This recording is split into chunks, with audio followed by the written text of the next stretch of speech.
Hi friends, welcome back to my channel. This is the second part of the cell culture media. So without any further ado, let's get started.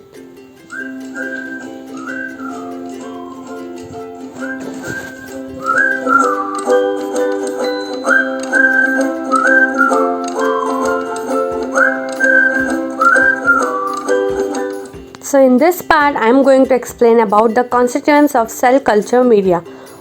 First, let's take a quick recap. In my last video, I defined what is cell culture media. I discussed types of cell culture media and the components of the cell culture media. Let us start with complete media constituents. The components in detail that I am going to discuss here will be amino acids, vitamins, salts, carbohydrates, hormones, antibiotics, serum, protein, growth factors, lipids, and trace elements. In this video, I am going to discuss everything about these components and what are their functions in our media. Let us start with the amino acids. The essential amino acids that are not synthesized in our body are required by the cultured cells. The concentration of amino acid usually limits the maximum cell concentration attainable, and the balance may influence cell survival and growth rate. So glutamine is required by most of the cells, although some cell lines will utilize glutamate also.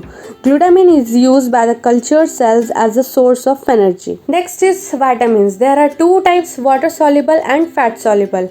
In water soluble, the vitamins example are choline, folic acid, inositol and nicotinamide. Fat soluble vitamins contain vitamin A, D, E, K.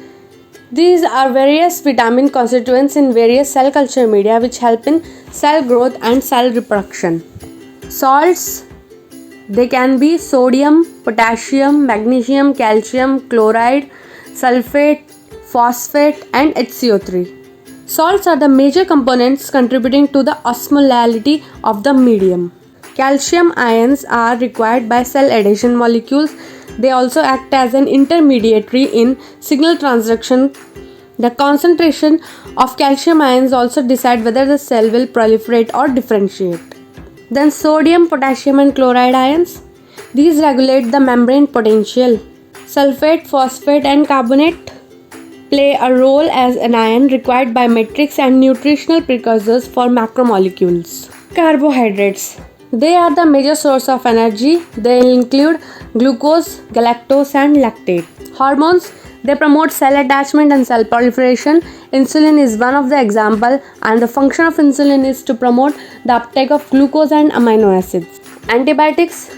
These are originally introduced into the cell culture media to reduce the frequency of contamination.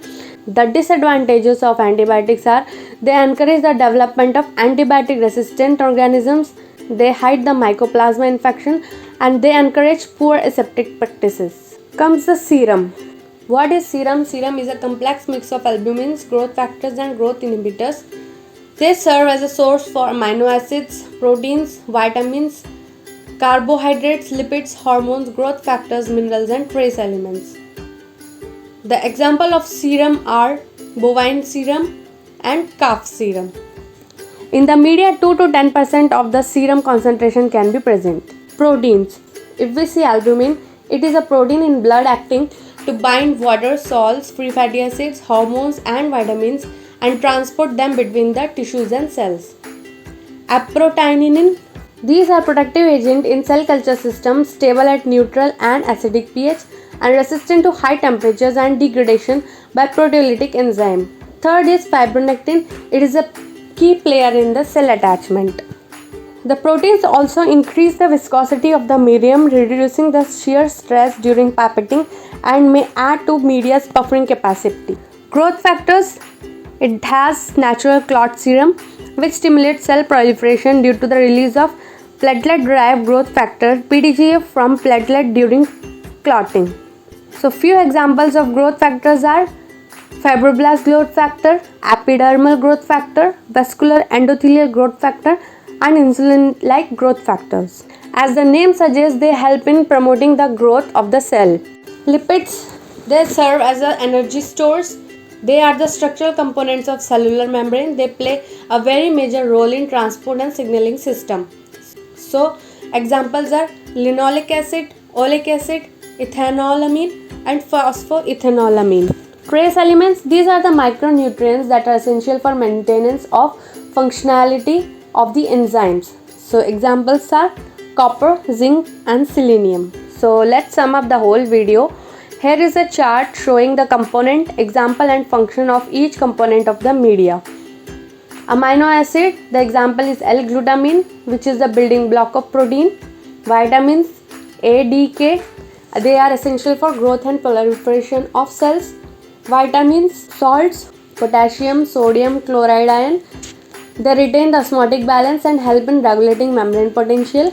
Carbohydrates, glucose, galactose, and lactate, they are the major source of energy. Antibiotics, penicillin, streptomycin, they control the contamination from bacteria and fungus. Proteins, albumin, transferrin, and fibronectin, they bind to water, salt, fatty acids, hormones, and transfer them between cells and tissues. Serum, fetal bovine serum, calf serum, they provide as a source of amino acid, proteins, vitamins, carbohydrates, lipids, hormones, and growth factors. Growth factor, VEGF, FGF, they stimulate growth of specific tissues. Hormones, insulin, promote cell attachment and cell proliferation.